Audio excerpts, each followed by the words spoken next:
Subscribe to my channel Shobha Rana for more.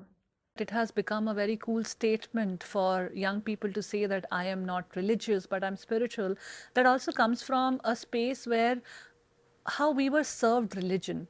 The way kids my generation, some 30, 40 years ago, 25 years ago, we were served religion in a very ritualistic manner, which looked very difficult to keep up with and which also seemed orthodox in certain practices. Like we were having a discussion about logic. So logic wasn't justifying to the practices that I was following. So this whole detachment to the religion happened. But there is also a large segment of society, people, our generation, who are now finding their way back to their roots, who are trying to connect with their religious practices also, which could be a fasting ritual, which could be a ritual of serving, dedicating a day in your week to going to a religious place of worship and serving people, and certain other practices. People are now kind of accepting these because it is now coming from a very inner contentment or inner joy space of their being.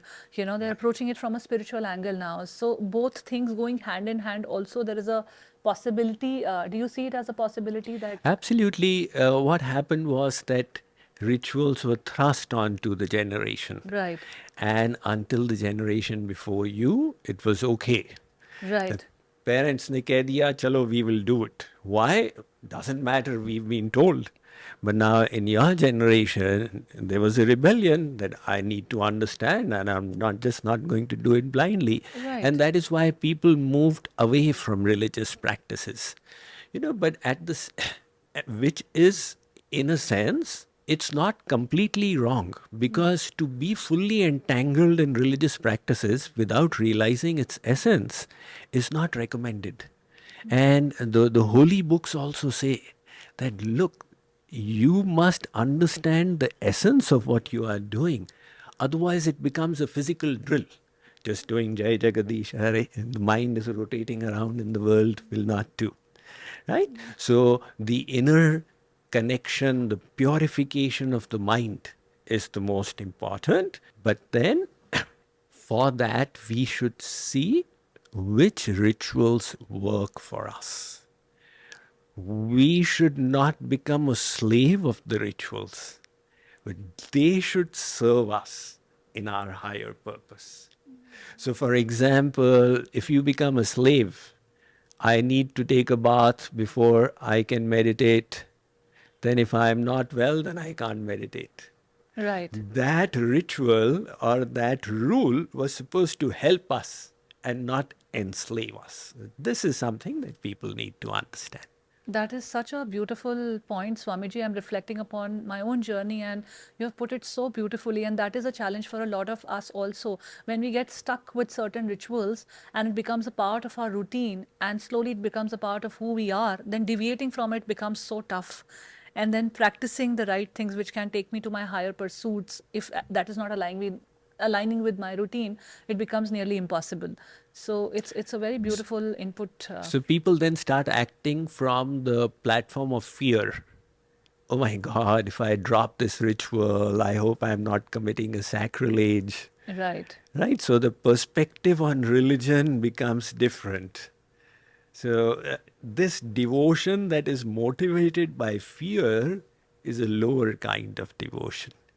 Our journey should be motivated by love.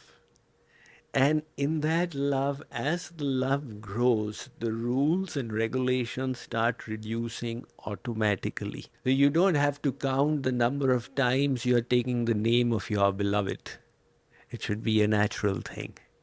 Right? So initially you may have to count, but later on you just take the name of your beloved. So it's with the Supreme Beloved, you can take His name with every breath. So we must remind ourselves of the purpose of the rituals.